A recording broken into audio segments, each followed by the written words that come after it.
Don't you like going to the park? I know I do. Because when I go, I feel like my communities come together. Different people, different faces, all from the same community in that one park. However, it wasn't always like that. Watching this will show you the different stories for different open spaces and parks within Boston. So sit back and relax. And get your popcorn because it's about to be good. We are now sitting in O'Day Park. This park is here for the residents of the Villa Victoria. This park may seem peaceful, but it always wasn't like that. On Sunday, August 23rd of 1992, a young man by the name of Jorge Domestic Ramos was shot in the middle of the basketball court. Unfortunately, he was not the only one hit by this disastrous event. 3 other youth in the community were wounded by it: Cora Fenton, Wayton Walker, and Jose Carrasco. After Domestic death, a 2-day remembrance was held in his honor at O'Day Park. It included a cookout, music, and a mural on the basketball court. It was months before the residents of the Villa Victoria would feel comfortable in the park. In September of 1992, the residents came together to reclaim the park. A peace rock and plaque was placed in the park to symbolize the community's need for peace. The peace didn't live long. On October of 1992, Edwin Guzman of West Dedham Street was stabbed at the park. And then in January of 1993, Victor M. Torres was shot in front of the tribute mural to this Domestic. After all the violence that occurred in this park, the community came together and decided they wanted there to be peace in the villa. On May 6, 1993, the people of Villa Victoria came together because they decided it's time for peace. They organized an event which nearly 200 gang members and 400 youth with no gang affiliation attended. They met for an 8-hour unity meeting, which was the first Teen Empowerment South End Youth Conference. They ended with the signing of a peace treaty.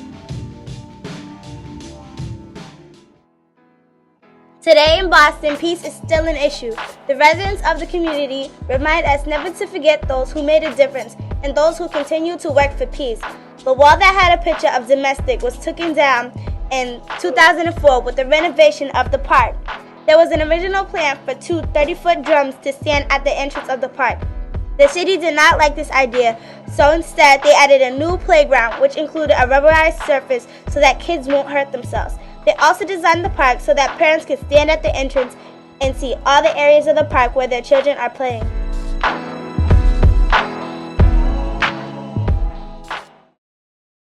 Where we at, Polo? Sadly, on July 26, 2004, William Gaines, a BNBO basketball coach, was shot violently in this very park. In response to this, Mayor Menino vowed to have more protection for the residents in the park. Today, most city parks have police call boxes.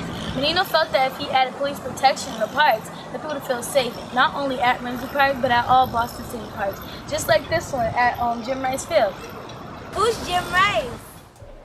Jim Edward Rice was born on March 8, 1953, in South Carolina. At the brink of his teenage years, he showed how great of an athlete he was when he led his baseball team to the state's finals. It was this act and his athletic ability that made the school board to redraw the district just so that he would be able to go to an all-white school. While in high school, he played football and basketball, but baseball by far was his greatest strength.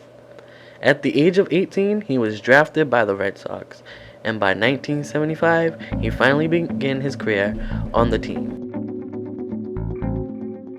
In his rookie year, he was runner-up to his own teammate, Fred Lynn, for lead MVP and Rookie of the Year.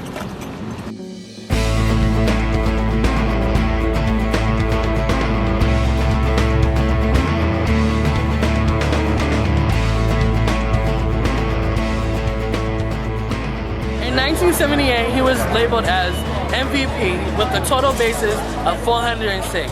He was the first player in the major league to lead them in triples, home runs, and RBIs in the same season. However, in 1978, that was his peak. He began to become weary. He broke his arm in 1980. He had vision problems, and he hit it just above over 300 once in the 1986 series. By 1989, he then retired.